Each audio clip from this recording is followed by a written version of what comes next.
The Japanese strike has devastating results, and they are so certain of victory, they don't bother to bomb the airstrip, which they intend to use after the island is taken.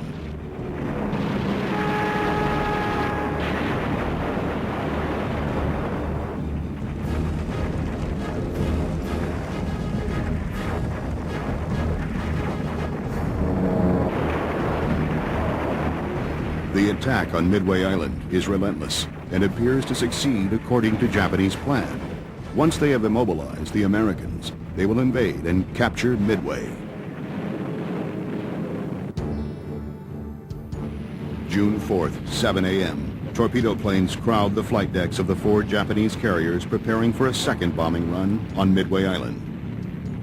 While flyers are given their orders, bombs are substituted for torpedoes.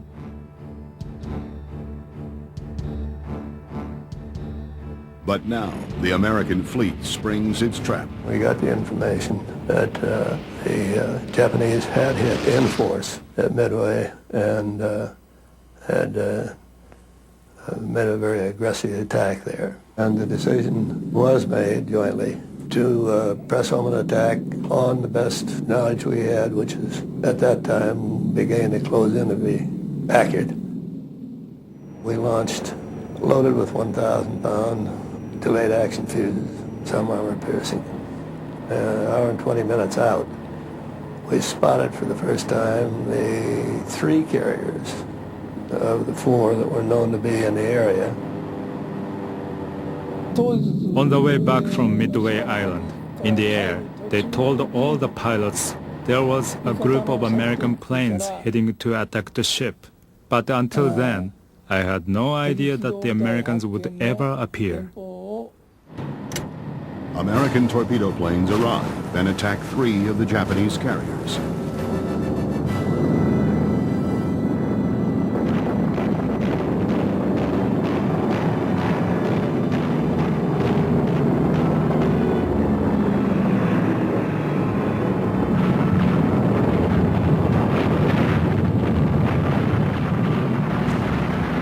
Unfortunately, due to the limitations of the torpedo plane design, the Japanese are able to knock them out of the air. The carrier crews listen to their fellow servicemen on the ship radio. Mayday, mayday. I'm ditching. They got you. Bail out. 2 o'clock, 2 o'clock, 2 o'clock. Watch it. We could see our torpedo planes going in the water, one right after the other, after the other. They were obviously under heavy attack from the Japanese aircraft. Of the 15 planes from Hornet, all are shot down. Of the Yorktown's 12 torpedo planes, 10 are lost. Of 14 planes from the Enterprise, only 4 survive.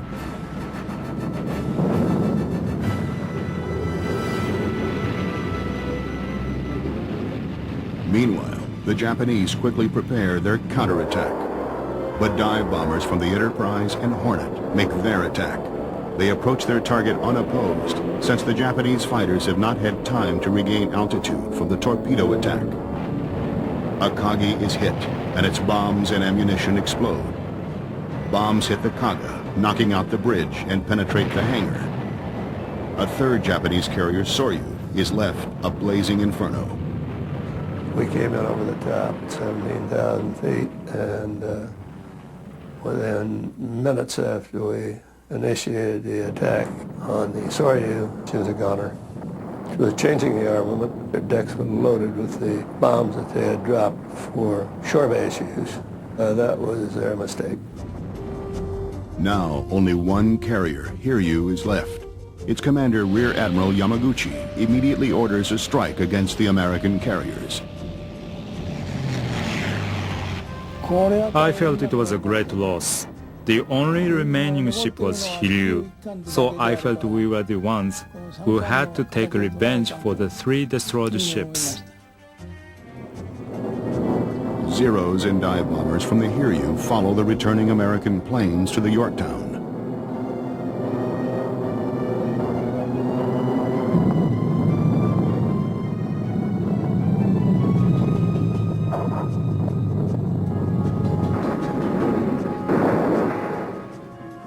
Tension mounts as American sailors await the next wave. Then they see the enemy planes.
Taisuke Maruyama is in one of the torpedo planes.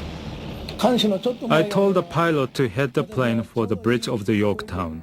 I pulled the lever and the bomb went down.